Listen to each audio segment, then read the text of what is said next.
Welcome to Big TV. మనతో senior దర్శక నిర్మాత తమ్మారెడ్డి భరద్వాజ ఉన్నారు.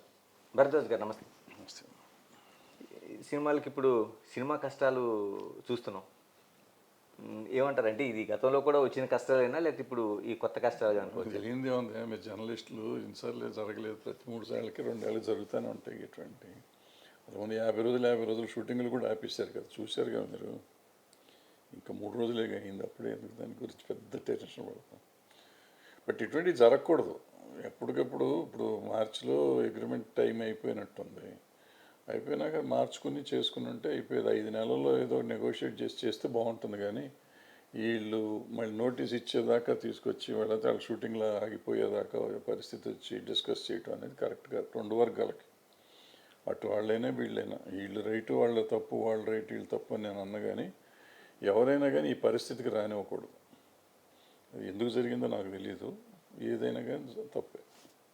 తమ్మారెడ్డి గారు, ఇప్పుడు పూర్తిగా జరుగుతుందల్లా 30% పెంపు పైన ఒక పెద్ద చర్చ జరుగుతుంది. అంటే ఇంతకంటే మేము పెంచలేమనేది ఆ నిర్మాతల గిల్డ్ నుంచి వాళ్ళు చెప్తున్నారు.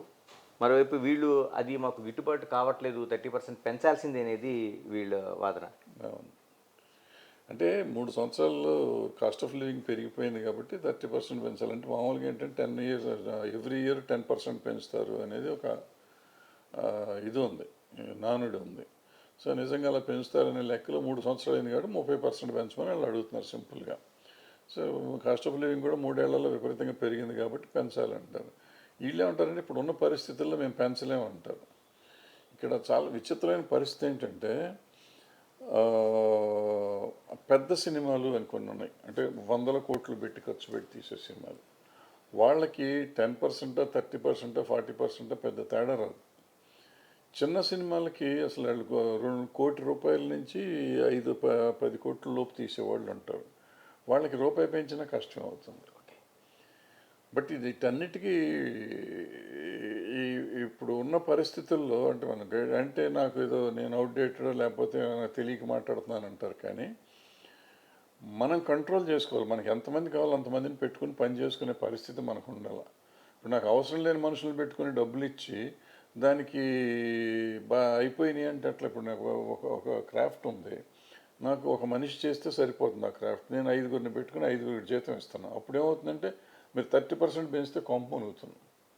ఒక మనిషితోనే చేస్తున్నాను అనుకోండి ఆ పని, నాకు 30% పెరిగితే పెద్ద ఏమవుతుంది.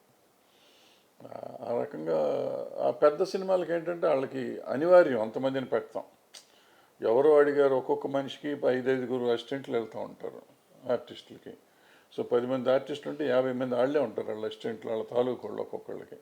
అందుకని అక్కడ ఎక్కువ అవుతుంది. ఇక్కడ చిన్న సినిమాలకి ఎందుకు అసిస్టెంట్లు అక్కర్లేదు కదా, లేకుండానే వస్తారు పాపం ఆర్టిస్టులు కూడా. సో మాట్లాడుకునే పద్ధతుల్లో ఉంటుంది, ఉంచుకొని మనం జాగ్రత్తగా చేసుకోవాలి. సో అందుకని వాళ్ళకి ఎక్కువ అవుతుంది, మనకి తక్కువ అవుతుంది అనేది చూసుకోవాలి. బట్ ఏదైనా కానీ 30% పెరిగితే చిన్న ప్రొడ్యూసర్కి ఇబ్బంది అవుతుంది. అంటే కొంత పెరగాలి, తప్పదు. అంటే ఇప్పటికే సాఫ్ట్వేర్ వాళ్ళకి ఇస్తున్నంత జీతాలు మేము ఇస్తున్నాం అనేది ఒక అతిపెద్ద కామెంట్ అనేది మీకు చర్చకి దారితీస్తుంది. ఎలా మరి? అంటే ఇప్పుడు ఇప్పటికే సాఫ్ట్వేర్ వాళ్ళకితో సమానంగా జీతాలు ఇస్తుంటే మరి ఇండస్ట్రీకి ఎలాగ? అసలు జీతం ఇస్తున్నారా, డైలీ వేజ్ ఇస్తున్నారా? బత్తాలు ఇస్తున్నారా? బత్తాకి జీతానికి చాలా తేడా ఉంటుంది. జీతం అనేది నెల జీతంగా ఉంటుంది, ఇది డైలీ వేజ్. బత్తా అనేది ఏ రోజు పని చేస్తే ఆ రోజు డబ్బులు ఇస్తారు. మీరు ఏ రోజుకి ఆ రోజు పని చేసే వాళ్ళకి, ఇప్పుడు నెల జీతం ఇచ్చే వాళ్ళకి మనం పెంచుతాం, సంవత్సరానికి ఒకసారి పెంచుతాం, ఆటోమేటిక్గా ఇంక్రిమెంట్లు ఇస్తాం. ఈ డైలీ వేజ్ ఇచ్చే వాళ్ళకి నెలంతా ఇవ్వరు. మీరు నాకు 3,000 రూపాయలు అనుకోండి, ఇప్పుడు మా యూనియన్ డిసైడ్ చేసిన రేటు నాకు రోజుకి 3,000 ఇవ్వాలని డిసైడ్ చేసింది. నాకు 30 రోజులు మీరు పనిస్తే 90,000 వస్తుంది. సాఫ్ట్వేర్ ఇంజనీర్ కంటే నాకు ఎక్కువ వస్తుంది. నాకు నెలకి ఎన్ని రోజులు పని ఉంటుంది? 5 రోజులు 6 రోజులు ఉంటుంది. అప్పుడు ఎంత వస్తుంది? 3, 5, 6 రోజులు ఇస్తే 18,000 వస్తుంది. 18,000 సాఫ్ట్వేర్ ఇంజనీర్కి అంతే వస్తుందా? అంటే సాఫ్ట్వేర్ ఇంజనీర్లు అనేవాళ్ళు 10,000 కూడా పని చేస్తున్న వాళ్ళు ఉన్నారు, లేరని నేను అంటే కాదు కదా. సో ఇక్కడ కూడా అంతే కదా. ఇక్కడ కూడా ఒక పర్టికులర్ క్రాఫ్ట్ ఉంటుంది, దాంట్లో 50,000 రూపాయలు పర్ డే తీసుకునే వాళ్ళు ఉన్నారు, 2,000 పర్ డే తీసుకునే వాళ్ళు ఉన్నారు. 2-3 క్రాఫ్ట్లు ఉన్నాయి అటువంటి. 1,00,000 రూపాయలు తీసుకునే వాళ్ళు కూడా ఉన్నారు. అదే మినిమం వేజ్ మా వాళ్ళు పెట్టిన 2,000, 2,500 పెట్టిన వాళ్ళు కూడా ఉన్నాయి కొన్ని. సో అది వాళ్ళ ఎక్స్పర్టైజ్కో దేనికో ఇస్తున్నారు. వాళ్ళు ఎందుకు ఇస్తున్నారు నాకు తెలియదు, ఇస్తున్నారు. ఇప్పుడు 2500 లేకపోతే 7500 ఒక క్రాఫ్ట్ ఉంది, 7500 అది మామూలుగా మా యూనియన్ రేటు. అక్కడి నుంచి బయట నుంచి తీసుకొచ్చి అతనికి 70,000 50,000 1,00,000 కూడా ఇస్తున్నారు. సో అదేమో అప్పుడు వాళ్ళకి ఇచ్చారు కాబట్టి మాకు ఇవ్వండి అని వీళ్ళు అడుగుతారు రేపు, అంతే కదా. వాళ్ళకి ఇస్తున్నప్పుడు లేదా మాకు ఇస్తే వచ్చింది, మీకు ఎక్స్పర్టైజ్ లేదు అంటారు. ఎక్స్పర్టైజ్ లేకపోతే ఇన్నేళ్ల నుంచి వీళ్ళని వాడుతున్నారుగా. అంతే కదా. ఇప్పుడు విశ్వప్రసాద్ లాంటి వాళ్ళు నిర్మాత కామెంట్ చేస్తున్నది, ఇక్కడ స్కిల్ వర్కర్స్ లేరు కాబట్టి మేము తెచ్చుకుంటున్నాం, ముందు మీ స్కిల్ పెంచుకోండి అంటున్నారు. అంటే 75 ఏళ్ల పైగా చరిత్ర ఉన్న ఈ ఇండస్ట్రీ ఏమైపోయింది, ఇంతకాలం స్కిల్ లేకుండా నడిచిందా? అదే కదా. అంటే వాళ్ళు కొత్తగా వచ్చారు పాపం, వాళ్ళకి ఎవరో చెప్తారు. వీళ్ళంతా ఇన్వాల్వ్ అయ్యే ప్రొడ్యూసర్లు కాదు. గతంలో ప్రొడ్యూసర్ ఏంటంటే ప్రతి దాంట్లో ఇన్వాల్వ్ అయ్యాడు, ప్రతిదీ తెలుసు ఆయనకి, ఆ నిర్మాతకి అన్నీ తెలుసు. ఇప్పుడు ఏంటంటే వీళ్ళకి ఒక కో ప్రొడ్యూసరు, ఈ ఎగ్జిక్యూటివ్ ప్రొడ్యూసరు, ఇంకొక లైన్ ప్రొడ్యూసరు, ఇంకొక ప్రొడక్షన్ మేనేజరు, ఇంకొక 35 మంది ఉంటారు ఈయన కింద. ఆ 35 మందిలో ఎవడన్నా చెప్పిందని నమ్మటం తప్ప వీళ్ళకి ప్రాక్టికల్గా ఇది జరుగుతుందా అనేది తెలియదేమో అనుకుంటున్నాను. ఎందుకంటే టైటిల్ కార్డులో ఇన్ని చూస్తున్నాం. ఆ రోజుల్లో పెద్ద సినిమాలు లాంటి సినిమాలకి ఒక మేనేజర్ లేకపోతే 2 మేనేజర్లతో పని జరిగేది. ఇప్పుడు 20 మంది ప్రొడక్షన్ సంబంధించిన వాళ్ళే ఉంటున్నారు. సో దాంతో ఏమవుతుందంటే కరెక్ట్గా ఏం జరుగుతుంది, ఆన్ ద స్పాట్ ఏం జరుగుతుంది అనేది చాలామందికి అవగాహన లేదు, కంట్రోల్లో లేదు. కంట్రోల్లో ఉంటే ఇంత అన్యాయం జరగదు, ఈ ప్రొడక్షన్స్ ఇంత దారుణంగా జరగవు. అంటే భరద్వాజ్ గారు, మీకు ఫెడరేషన్ కోసం కావచ్చు, లేకపోతే ఛాంబర్ కోసం కావచ్చు, లేకపోతే మన నిర్మాతల గిల్డ్ కావచ్చు, చాలామందికి ఒక్కొక్క సెక్టర్ తెలిసి ఉండొచ్చు, కానీ భరద్వాజ్ గారికి ఆ మొత్తం సెక్టర్లను తెలిసి, ఎందుకంటే మీకు చాలా కీలకమైన బాధ్యతలు వాటిలో కూడా నిర్వహించారు. ఎలా తేలుతుందండి ఇప్పుడు సమస్య? ఇప్పుడు ఎవరికి వాళ్ళు ఆ పట్టులో ఉన్నారు, ఎవరికి వాళ్ళు మాటల యుద్ధం చేస్తున్నారు. అవన్నీ ఊరికి జరుగుతూ ఉంటాయి. ఇప్పుడు యుద్ధం జరుగుతున్నప్పుడు 10 మంది 10 మాటలు మాట్లాడతారు. మాట్లాడిందని మనం పట్టించుకోకర్లే. 2 రోజుల్లో అది సమస్యగా 2 రోజులు లేదా 3 రోజుల్లో సమస్య సాల్వ్ అయిపోతుంది.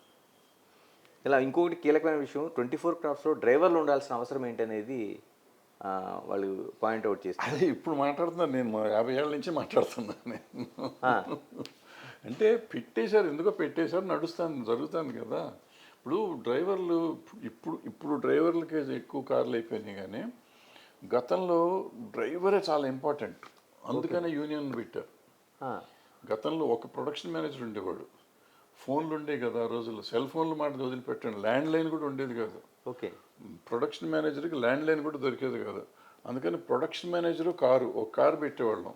ఒక కారు పెట్టి ఇవాళ కైకాల సత్యనారాయణ గారిని, నూతన్ ప్రసాద్ గారిని, పిఎల్ నారాయణ గారిని, ఇంకో గారిని ఎక్కించుకురామని పంపించేవాళ్ళం. ఈ డ్రైవర్ వీళ్ళందరినీ మేనేజ్ చేసి 7 గంటలకు తీసుకొచ్చి 7 గంటలకు మేము షూటింగ్ చేసేవాళ్ళం. ఓకే. అంటే ఒక మేనేజరు ఫోనులు లేకుండా, కారులు లేకుండా ఒక కారుతో తీసుకొచ్చేవాడు. ఇవాళ ఏమైపోయింది, ఈ 5గురికి మళ్ళీ మేనేజర్లు ఉన్నారు, వీళ్ళు 5గురికి అసిస్టెంట్లు ఉన్నారు, ఈ 5గురికి మేనేజర్లు ఉన్నారు, ఈ మేనేజర్కి 2 అసిస్టెంట్లు ఉన్నారు, ఈ మేనేజర్ పైన ఎగ్జిక్యూటివ్ ప్రొడ్యూసర్ ఉన్నాడు, ఈ మేనేజర్ పక్కన లైన్ ప్రొడ్యూసర్ ఉన్నాడు. వీళ్ళంతా ఒక 25 మంది ఇక్కడే అయిపోయారు, ఈ గ్యాంగ్ అయిపోయి. ఏమవుతుంది, ఖర్చు ఎక్కువైపోతుంది. ఓకే, ఫోన్లో ఉన్నాయి, మీకు కమ్యూనికేషన్ ఉంది. కమ్యూనికేషన్ లేని రోజుల్లోనే చేయగలిగితే, కమ్యూనికేషన్ ఉన్న రోజుల్లో మనం చేయలేకపోతున్నాం. భరద్వాజ్ గారు, మీరు చెప్తున్నట్టు సాఫ్ట్వేర్ జీతాలంటే ఇది బత్తాలు కాబట్టి 18,000 నుంచి 20,000 రూపాయలు వచ్చేవాళ్ళు కూడా ఉన్నారు. వాళ్ళు అంటుంది కూడా ఇదే ప్రశ్న అడుగుతుంది మనకి, వాళ్ళు ప్రశ్నిస్తుంది కూడా, కోట్ల రూపాయలు మీరు హీరో రెమ్యునేషన్గా చెల్లిస్తున్నారు, మాకు ఎందుకు ఇవ్వడానికి ఏడుస్తున్నారు అనేది వాళ్ళ కీలక. అసలు అడిగే హక్కు లేదండి అది. ఆ మాట ఏ కార్మికుడు అనకూడదు, తప్పది. ఇప్పుడు నాకు ఇష్టమైంది నేను తీస్తున్నా. ఇప్పుడు నేను అంటానండి, నేను ప్రొడ్యూసర్ని, నా సినిమాలో నేను ఎవరితోనో తీస్తాను, లేనివాడితో కూడా తీస్తున్నానుగా. కొంతమంది తీస్తున్నారు ఉన్నోళ్ళతో, కొంతమంది ఎక్కువ డబ్బులు ఇచ్చి తీస్తున్నారు. అన్ని సినిమాలు అటు 100 కోట్లు ఇచ్చి తీయట్లేదుగా. ఒక మనిషి 100 కోట్లు ఇచ్చి తీశాడు కాబట్టి అందరూ 30% పెంచండి అంటే కరెక్ట్ కాదు. అది కాకుండా నా ఇష్టమై నేను ఇస్తున్నా, నేను 100 కోట్లు ఇస్తా, 200 కోట్లు ఇస్తాను, నువ్వెవరో అడుగుతానికి నన్ను? నీ డబ్బులు నువ్వు అడుగు, తప్పులేదు. నీకు ఎంత ఇవ్వాలని అడుగు, కావాలి 30 కాదు 50%, 100% అడగండి, తప్పులేదు దానికి. ఎందుకంటే మీకు అడిగే హక్కు ఉంది, ఇచ్చేది ఇవ్వండి మేము నిర్ణయించుకోవాలి. కానీ నువ్వు అవతలడికి ఎందుకు ఇచ్చావని అడిగే హక్కు నీకేం ఎక్కడ ఉంది? తప్పది, ఎవరైనా అనకూడదు, తప్పది. అంటే ఇప్పుడు వస్తున్న వాదనలోన సినిమా ఇప్పటికే చాలా ఎక్కువ అయిపోతుంది బడ్జెట్, ఇప్పుడు మీరు ఈ 30% మాకు బడ్జెట్ ఎక్కువ అవుతుందనే వాదనలోనే కదా వాళ్ళు చెప్తున్నది. అంటే ఇక్కడ ప్రాబ్లం ఎక్కడ వస్తుందంటే సినిమా సినిమా ఎంత అవుతుంది? 100 రూపాయలు అనుకుందాం. 100 రూపాయల్లో రెమ్యునరేషన్స్ ఎంత అవుతున్నాయి? ఇవాళ more than 50% only artist remunerations వెళ్తున్నాయి.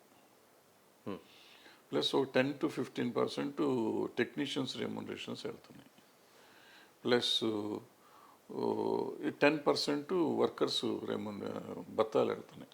10% ఎంతైంది? 50, 65, 75, 85. ఇంకా సినిమా మీద పెడుతుంది ఎంత మనం? ఓకే. ఈ 15%లో మళ్ళీ ట్యాక్సులు పోతున్నాయి. ఇవన్నీ కాకుండా దీంట్లో మళ్ళీ ట్యాక్సులు ఉన్నాయి. 30% ట్యాక్స్ కడుతున్నాం, 18% జిఎస్టీ కడుతున్నాం, 10% టీడీఎస్ కట్ చేసుకుంటున్నాం. సినిమా మీద ఎక్కడ పెడుతున్నాం ఇంకా డబ్బులు? ఓకే. సినిమా మీద పీనట్స్ పెడుతున్నాం మనం సినిమా కోసం. ఇప్పుడు ఇప్పుడు రాజమౌళి గారి సినిమా చేస్తారు. రాజమౌళి గారి సినిమాలో మీకు ఆర్టిస్ట్ రెమ్యునరేషన్స్ అవన్నీ బాగా తక్కువ ఉంటాయి. నేను రూపాయి తీసుకుంటే నాకు 10 రూపాయకి మాట్లాడుకుంటారు ఆయన. మాట్లాడుకొని చేసుకుంటున్నారు. అందుకని వాళ్ళ సినిమాలు తక్కువ అవుతాయి. వాళ్ళ సినిమాలు ప్రతి రూపాయి సినిమా మీద ఖర్చు పెడతారు ఎక్కువ. ఓకే. ఇక్కడ మిగతా ఇప్పుడు చెప్తున్న పెద్దగా ఖర్చు పెడుతున్నాను సినిమాలన్నీ నేను చెప్పిన రేంజ్లో ఖర్చు అవుతాయి. ఖర్చు అంతా పైకి వెళ్ళిపోతుంది. 300-400 మంది పని ఉంటారు అక్కడ. ఎందుకు ఉంటారో ఎవరికి తెలియదు. 300 మంది పనిచేసే అంత అవసరం ఉందా అక్కడ అనేది ఆలోచించుకోవాలి. సో మనకి తెలియకుండా మనం ఎక్స్‌ప్లాయిట్ చేయబడ్డామా, లేకపోతే మనకు తెలియకుండా మనం చేస్తున్నాం. ఇప్పుడు ఏమైపోయిందంటే కమర్షియల్ అండి సినిమా. ఇప్పుడు మేము ప్యాషన్తో వచ్చాం ఆ రోజుల్లో సినిమాలకి. మా దగ్గర డబ్బులు లేవు, చాలామంది దగ్గర డబ్బులు లేవు. అందుకని ప్రతి రూపాయి గీసి మాట్లాడుకుని రూపాయి జాగ్రత్త చేసుకుని ఎంతమంది కావాలంటే అంతమందితో చేసుకుని ఏ కథ కావాలి ఇవన్నీ చూసుకుని జాగ్రత్తగా చేసుకున్నాడు. ఇవాళ ఇది టోటల్గా కమర్షియల్ అయిపోయింది. ఒక్కొక్కళ్ళు 10 సినిమాలు రన్ అవుతున్నాయి పక్కన ప్రొడక్షన్స్. సో వీళ్ళు చూసుకునే అంత టైం లేదు. సో వీళ్ళకి ఎవరెవరో చూస్తూ ఉంటారు. చూసేటప్పుడు ఎవరికీ చూసే టైం లేదు. వాళ్ళకి కూడా వేరే పనులు ఉంటాయి, చూసే టైం లేదు. అందుకని ఏదో జరిగిపోతుంది. ముందు జరగాలి, అక్కడ షూటింగ్ జరగాలి. షూటింగ్ ఎంతైనా పర్లేదు, షూటింగ్ జరగాలనే పరిస్థితి వస్తుంది. ఆ ఎంతైనా పర్వాలేదంటే ఎందుకు అవుతుంది అనేది ఎవరిని ఆలోచించుకోవాలి కదా. నీకు డబ్బు ఎంత అయిందో తెలియదు కానీ ఎందుకు అయిందో తెలియాల్సిన బాధ్యత ప్రొడ్యూసర్కి ఉంది. ఇవాళ ఎంతమంది ప్రొడ్యూసర్లకి ఎందుకు అయింది అనేది తెలుసు. 24 క్రాఫ్ట్లకి ఎంతెంత ఇచ్చారనేది నేను లెక్కిస్తే మీరు చెప్తున్నారు. ఆ 24 క్రాఫ్ట్లకి మీరు ఎందుకు ఇంతమందిని వాడుతున్నారని ఎవరిని అడిగారా? ఓకే. ప్లస్ ఇవాళ 24 క్రాఫ్ట్లకి వెళ్ళి 10% అవుతుంది. 10 కాకపోతే 15% అవుతుంది. మొత్తం సినిమాకి 10% ఇవ్వాలిగా వర్కర్స్కి. ఇవ్వాలి. ఇప్పుడు 100 కోట్లు 200 కోట్లు అయిన సినిమాకి 20 కోట్లు ఇచ్చేసామంటారు. 20 కోట్లు 10%గా 10% అవుతుందిగా మరి. 10% వర్కర్స్కి. అందులో ఇంత నెంబర్ ఆఫ్ వర్కర్స్ని పెడుతున్నారు కదా మీరు. అది ఊరికి నెంబర్ కనపడతాను. నెంబర్ కాదు మనకు కావాల్సిన నెంబర్ ఆఫ్ వర్కింగ్ డేస్ ఎన్ని చేస్తున్నావు నువ్వు, ఎందుకు చేస్తున్నారు? నెంబర్ ఆఫ్ వర్కింగ్ డేస్ చెయ్యాలి కదా. ఇప్పుడు అంత పెద్ద సినిమాలు ఆ రోజుల్లో 50-60 రోజుల్లో 40 రోజుల్లో తీసి 30 రోజుల్లో తీసిన రోజులు ఉన్నాయి. తర్వాత 50 అయినాయి, 60 అయినాయి. ఇవాళ ఎందుకు 200 రోజులు 300 రోజులు తీస్తున్నారు? ఎందుకు 2 సంవత్సరాలు 3 సంవత్సరాలు తీస్తున్నారు? వీటిల్లో మళ్ళీ వడ్డీలు పడతాయి. ఇటన్నీ కాకుండా ఈ ట్యాక్సులు కాకుండా వడ్డీలు, ట్యాక్సులు వడ్డీలు 40% పోతాను కదండి. ఇప్పుడు ఎక్కడ మనతో నిజంగా లెక్కలు మాట్లాడుకుంటే కూర్చుని స్టాటిస్టిక్స్ చేసుకుంటే ఎవరైనా కానీ లేస్తే మనం పెట్టే పెట్టుబడి దేని మీద పెడుతున్నాం అని నిజంగా ఆలోచించమనండి ఎవరినైనా. వడ్డీలు, ట్యాక్సులు, రెమ్యునరేషన్లు అయిపోయినాక ఇంక సినిమా మీద పెడతానికి ఎక్కడుంది నా దగ్గర? అంటే నిర్మాతల వైపు చెప్తున్నది ఆ క్యాస్టింగ్ కోసం, ఆ స్టార్డమ్ లేకపోతే సినిమా చూడట్లేదు అంటున్నారు. మరి కోర్టు చూశారుగా, హా, బలగం చూశారుగా. ఓకే. ఎవరున్నారు దాంట్లో? ఇప్పుడు నరసింహ చూస్తున్నారుగా. నరసింహులు అసలు హీరోలు లేరు కదా, లేరుగా, బొమ్మ గీతలే కానీ యానిమేటెడ్ పిక్చర్ చూస్తున్నారుగా. సినిమాగా తీయాలి, సినిమాని ప్యాషన్తో తీయాలి. సినిమాని వ్యాపారం కోసం తీస్తున్నాం. వ్యాపారం కోసం తీస్తే వ్యాపారం రకరకాల ఖర్చులు అవుతాయి.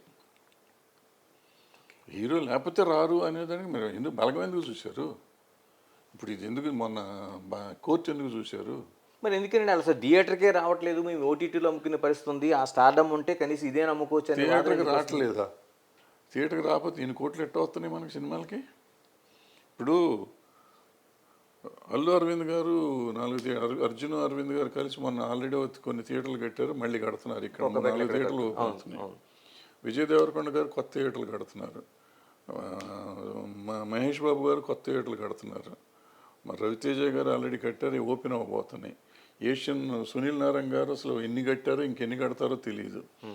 దిల్ రాజు గారు కడుతున్నారు, యూవీ క్రియేషన్స్ వాళ్ళ దగ్గర ఆల్రెడీ ఉన్నాయి, ఇంకా తీసుకున్నారు. మైత్రి మూవీస్ వాళ్ళు కడుతున్నారు. వీళ్ళు పిచ్చోళ్ళు అండి థియేటర్లు కడతానికి. మీరు చెప్తున్న లెక్క చూస్తుంటేనే థియేటర్లు రారున్నారు. వీళ్ళంతా సినిమా బిజినెస్లో ఉన్నారండి. టాప్ నెంబర్ 1 వీళ్ళంతా, ఇండస్ట్రీలో నెంబర్ 1. వీళ్ళకి తెలియని స్టాటిస్టిక్స్ నాకు తెలుస్తాయా? ఇవాళ సినిమా ఇండస్ట్రీకి థియేటర్కి జనం రాకపోతే ఈ నేను చెప్పిన ఈ 10 మంది ఇండస్ట్రీని ఏలే 10 మంది థియేటర్లు కడతారా? సింపుల్. మీరు ఆలోచించి చెప్పండి. నాకు తెలీదు, నేను అమాయకుడినే, నాకు తెలియక అడుగుతున్నా. ఈ 10 మంది థియేటర్లు కడుతున్నారు కొత్త. ఇప్పుడు కూడా ఇన్ని కోట్లు ఖర్చు పెట్టి ఇంత తెలివిగల వాళ్ళు కడతారంటే సినిమా థియేటర్కి జనం రాకపోతే వీళ్ళు థియేటర్లు కడతారా? మరి ఎందుకని నిర్మాతల నుంచి అటువంటి వాదన వినిపిస్తుంది? మీరు అడగండి వాళ్ళని, నన్ను అడుగుతారు ఎందుకు? నాకేం తెలుసు.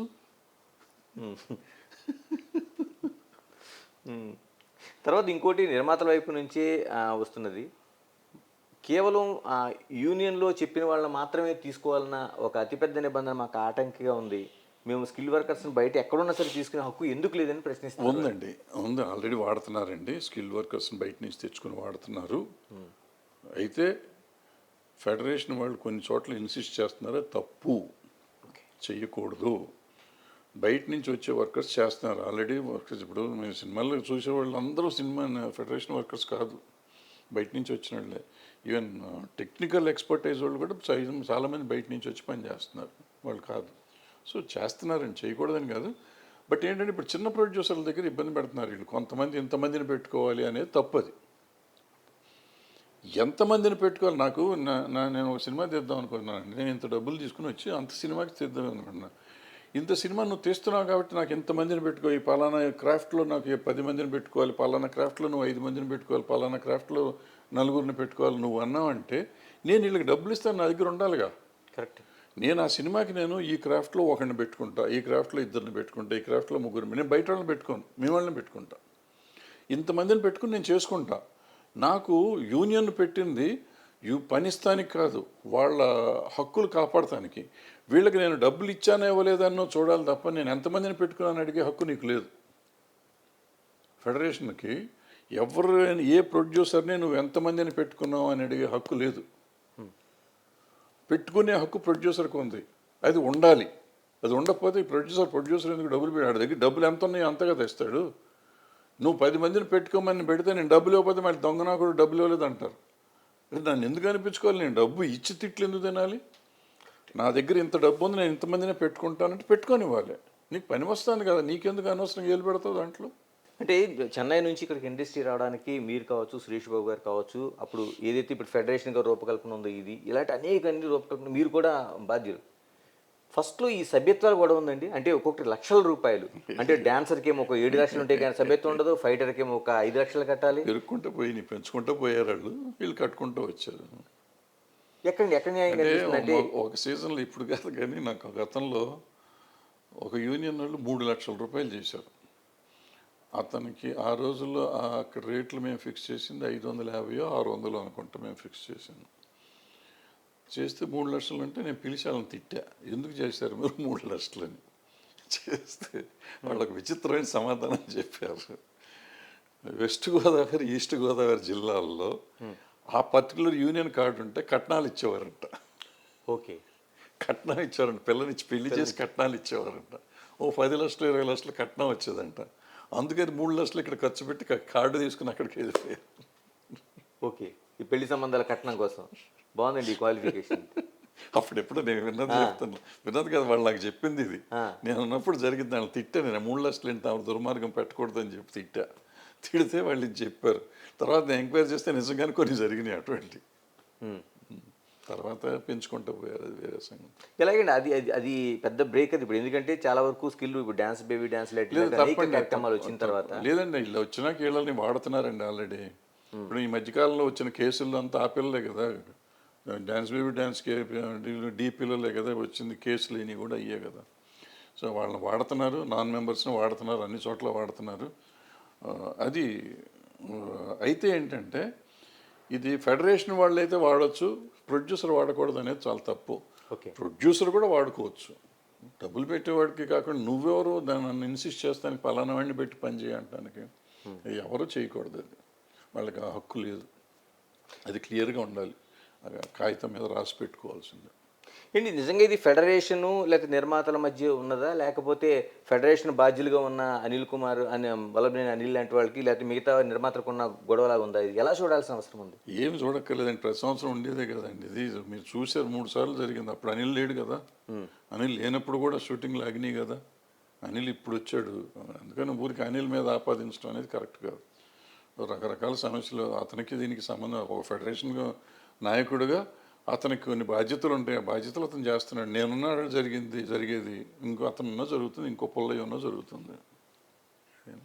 అంటే ఈ ఫెడరేషన్ విధానాల వల్లే ఆ ఇండస్ట్రీలో చిన్న సినిమాలు అనేవి చచ్చిపోతున్నాయి అనేది ప్రసన్న కుమార్ కావచ్చు, నట్టి కుమార్ కావచ్చు, లేకపోతే మనకి కళ్యాణ్ గారు కావచ్చు, ఇలాగ అనేక మంది ఆ వాయిస్ వినిపిస్తున్నారు. వాళ్ళ అభిప్రాయం ఏమిటో నాకు తెలియదండి. అంటే అలా ఉందండి అసలు మీ అభిప్రాయం? నాకు తెలియదండి, నాకు తెలియదు. అంటే ఫెడరేషన్ వల్ల చిన్న సినిమాలు బ్రతకలేని పరిస్థితి. ఫెడరేషన్ వల్ల చిన్న సినిమాలు ఎందుకు చచ్చిపోతాయండి? చచ్చిపో, మనం వాడుకునే విధానంలో ఉంటుంది. వాళ్ళంతా సీనియర్ ప్రొడ్యూసర్లు, వాళ్ళకి తెలుస్తుంది ఏం చేయాలో తెలుసు. అంటే అంతకుముందు సమస్యలు వచ్చేటప్పుడు ఈ విధంగా జరిగేదండి. అంటే ఛాంబర్ ఉంది, గిల్డ్ ఉంది మీకు, తర్వాత ఏమో ఫెడరేషన్ ఉంది. ఇలా కాకుండా ఇప్పుడు చిరంజీవి గారి ఇంటి దగ్గరికి, బాలకృష్ణ గారి ఇంటి దగ్గరికి ఇలాంటి సిస్టమ్ ఉండేది అప్పుడు కూడా. జనరేషన్స్ మారిపోయినాయి సార్, మనుషులు మారిపోయారు, పద్ధతులు మారిపోయినాయి, వాళ్ళు ఇష్టం వచ్చింది వాళ్ళు చేస్తున్నారు. అది ఏంటి, ఏది రైట్ ఏది తప్పు అని అడిగే హక్కు నాకు, నేను సినిమా ఇండస్ట్రీలో దూరంగా ఉన్నాను చెప్పే అధికారం నాకు లేదు. తప్ప ఒప్పటి తప్పు అంతవరకు నేను చెప్పగలను. ఎందుకు వెళ్ళారు ఇవన్నీ సమాధానం నాకు తెలియదు కదా. అంటే సిస్టమ్ ఉంది కదా ఇప్పుడు. అంతకుముందు సిస్టమ్ ప్రకారం వెళ్తే ఛాంబర్ తప్ప ఇంకెక్కడికి మాట్లాడకూడదండి. ఛాంబర్ కూడా 5 నెలలు అయిపోయి ఉండాలండి, ఇన్ని రోజులు ఆగకూడదు అసలు. ఓకే, అది సిస్టము. నేను డబ్బులు కావాలని అడిగాను, అడిగితే నన్ను పిలిచి ఇస్తాను ఇవ్వనని తేల్చి ఆ రోజుతో క్లోజ్ చేసేయాలి. ఆ రోజు కాదు 2 నెలలు, 5 నెలలు ఎందుకు క్లోజ్ అవ్వలేదు? ఎవరు తప్పు తెలియదు నాకు. అంటే తమ్మారెడ్డి కృష్ణమూర్తి గారి దగ్గర నుంచి కూడా వస్తున్న సిస్టమ్ అదే కదా. ఎక్కడున్నా సరే ఒక సెంటర్ పాయింట్ దగ్గరికి వెళ్ళి చర్చించుకోవాలి. అంతే అంతే. ఎలా అండి ఇప్పుడు ఎంతకాలం కొనసాగుద్ది? నిజంగా ఇండస్ట్రీకి నష్టం కదా? నాకు తెలియదు. నష్టం ఉందండి. సినిమా తీసే 10 మంది, వాళ్ళకి తెలుస్తుంది నష్టమో నా కష్టమో. వాళ్ళు కదా భరించే వాళ్ళు లేని బాధ నాకు మీకు ఎందుకు? భరించేది నష్టం 10 మంది మేజర్ గిల్డ్ ప్రొడ్యూసర్స్. వాళ్ళందరి సినిమాలు పెద్ద సినిమాలు, రిలీజ్ అవ్వాల్సిన సినిమాలు వాళ్ళవి ఉన్నాయి. సో వాళ్ళకి నాకు ఇష్టమో నష్టం వాళ్ళు ఆలోచించుకొని చేస్తారు కదా. మనం ఎక్కువ బాధపడతాం ఎందుకు దాని గురించి? అంటే ప్రభుత్వం ఏమైనా మధ్యలో ఎంటర్ అవ్వాల్సిన ప్రభుత్వానికి ఏం సంబంధం? ప్రభుత్వానికి ఏం సంబంధం? ఏ ప్రభుత్వం చేస్తుంది? ఈ ప్రభుత్వం చేస్తున్నా, ఆ ప్రభుత్వం చేస్తున్నా? ఇక్కడ ఈ రాష్ట్రానికి రెండు రాష్ట్రాలు అయిపోయింది ఇప్పుడు. ఏ ప్రభుత్వం చేయాలి? ఇప్పుడు ముఖ్యమంత్రి గారు చంద్రబాబు నాయుడు గారు, రేవంత్ రెడ్డి గారు అన్నీ ఆపేసి వీళ్ళిద్దరు సెటిల్మెంట్కి వస్తారా? అంటే ప్రతి 2 సంవత్సరాలకు 3 సంవత్సరాలకు ఇదే జరుగుతుంది కదా? జరుగుతుంది సార్. ఇప్పుడు మీరు ఇంటి నెల సంవత్సరం పెంచుతున్నారా? మీ ఆఫీస్లో మీకు జీతాన్ని సంవత్సరం పెంచుతున్నారా? మరి వాళ్ళకి ఎందుకు పెంచరండి? వాళ్ళు ఏం తప్పు చేశారు? వాళ్ళు మనుషులు కదా. సంవత్సరం కాదు 2 ఏళ్ళ కమ్ముడు. ఇప్పుడు వీళ్ళు రైతు కార్మికులు, వ్యవసాయ కార్మికులు, బీడీ కార్మికులు, ఇట్లా కొంతమంది ఉన్నారు. వీళ్ళు కంటింజెంట్ లేబర్. వీళ్ళకి రెగ్యులర్గా 1 ఇయర్ పెంచలేకపోయినా ఏదో ఒక ఇండెక్స్ ఉంటుంది కదా, ఆ ఇండెక్స్ ప్రకారం పెంచాలి కదా. ఇప్పుడు టీఎల్డిఎల్ పెంచుతాం కదా మనం, గవర్నమెంట్ పెంచుతుంది కదా, అట్లా వీళ్ళకి డైలీ బత్తాలు దాని ప్రకారం పెంచండి. అది మాట్లాడుకోండి, ఒకసారి మాట్లాడుకుని ఈ ప్రకారం పెంచుతామా, మీరు 10% 20% అంటే మాకు వర్కౌట్ అవ్వదు, మీకు 100% పెంచుతాం, ఎవ్రీ ఇయర్ ఇండెక్స్ పెరిగినప్పుడల్లా 5% 2% 3% ఎంత పెరిగితే అంత పెంచుతాం అన్నారు అనుకోండి. వాళ్ళని కన్విన్స్ చేయండి. ఓకే, అది కదా మాట్లాడుకోవాల్సింది. ఊరికి వాళ్ళు అడిగారు మేము చెయ్యం, అసలు వాళ్ళు చంపేస్తున్నారు, మమ్మల్ని పొడి చేస్తున్నారు. ముందు సరైన రీతి ఏంటి అనేది మాట్లాడుకోవాలి. చేసుకుని దానికోసం ఒక ఆర్డర్ పెట్టుకొని చేసుకుంటే అయిపోతాయి. చాలా సింపుల్ విషయాలు ఇవన్నీ. థ్యాంక్ యూ అండి, థ్యాంక్ యూ వెరీ మచ్. ఇది అంటే టోటల్గా అటు కార్మికుల ఫెడరేషన్ కావచ్చు, నిర్మాతల మండలి కావచ్చు, లేకపోతే ఛాంబర్ కావచ్చు, కూర్చుని మాట్లాడుకుని, ఎందుకంటే ప్రతి ఏడాది ఆ కార్మికులకు సంబంధించిన వేతనాలు కావచ్చు, భత్తా కావచ్చు, మిగతా అన్ని పెంచాల్సింది. ఇలాంటి పరిస్థితుల్లో కూర్చొని ఒక మొత్తం టోటల్గా ఒక సిస్టమేటిక్గా వెళ్ళాల్సిన అవసరం ఉంది కాబట్టి ఆ సిస్టమేటిక్ వేలో వెళ్తే ఇండస్ట్రీ అనేది బాగుంటుంది. మరోవైపు 30% కావచ్చు, లేకపోతే మిగతా శాతం కావచ్చు, కూర్చొని చర్చల ద్వారా చేసుకుంటే ఒక సమస్య పరిష్కారం అవుతుంది. ప్రతి ఏడాది ఇలా కాకుండా ఒక సిస్టమ్ అనేది ఉండాలనేది తమ్మారెడ్డి భరద్వాజ్ గారి అభిప్రాయం. Keep watching ETV. This is Ganesh. For more videos like this, subscribe Big TV channel.